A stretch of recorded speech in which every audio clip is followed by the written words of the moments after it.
YCP సంబంధించిన social media యాక్టివిస్ట్ని ఒక అతని విషయంలో సిబిఐ దర్యాప్తు కోర్టు ఆదేశిస్తే మరొక కేసులో మ్యాజిస్ట్రేటే రిమాండ్కి నిరాకరించారు. సోషల్ మీడియాలో పోస్ట్ పెట్టారు నెపంతో అమాయకులను అరెస్ట్ చేయడంలో కూటమి ప్రభుత్వం పోలీసులు అత్యుత్సాహం మరోసారి బహిర్గతమైంది అంటూ సాక్షి ఒక కథనాన్ని ప్రొజెక్ట్ చేసుకొచ్చింది. గుంటూరు సిబిఐ సిఐడి కోర్టు ముందు పోలీసులు తీవ్ర ఆగ్రహాన్ని ఎదుర్కోవాల్సి వచ్చింది. యూరియా మీద సీఎం చంద్రబాబు వ్యాఖ్యల్ని ఫ్యాబ్రికేట్ చేసి సోషల్ మీడియాలో పోస్ట్ పెట్టారని నమోదు చేసిన అక్రమ కేసులో 6 నిందితుడిగా తేర్చిన సాయి భార్గవ్ను గురువారం సిబిసిఐడి కోర్టులో హాజరుపరిచారు. పోలీసులు తనను తీవ్రంగా కొట్టినట్టు సాయి భార్గవ్ న్యాయమూర్తికి తెలిపారు. దీంతో సాయి భార్గవ్ను వైద్య పరీక్షలకు పంపాల్సిన జడ్జి ఆదేశించారు. గుంటూరు జీజీహెచ్లో వైద్య పరీక్షలు నిర్వహించిన అనంతరం గురువారం అర్ధరాత్రి సిబిసిఐడి కోర్టు ముందు హాజరుపరిచారు.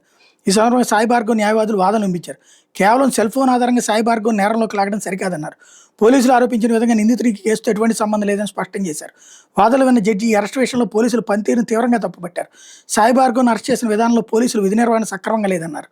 పోలీసులు తప్పిదాన్ని ఎత్తి చూపిస్తూ సాయి భార్గవ్ను ఏ విధంగా అరెస్ట్ చేస్తారని ప్రశ్నించారు. తగిన ఆధారం లేకుండా కేవలం అధికారంతో అమాయకులను అరెస్ట్ చేయడం సరికాదన్నారు. కేవలం సెల్ ఫోన్ ఆధారంగా సాయి భార్గవ్ నేరంలోకి ఎలా లాగుతారని నిలదీశారు.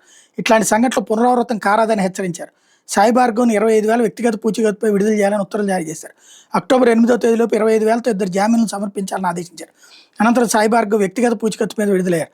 మంగళగిరిలో నమోదైన ఇదే కేసులో సోషల్ మీడియా యాక్టివిస్ట్ వజ్రాల తారక ప్రతాప్ రెడ్డికి కోర్టు గురువారం 14 రోజులు రిమాండ్ విధించింది. ఆ తర్వాత తారక్ని గుంటూరు జిల్లా జైలుకి తరలించారు.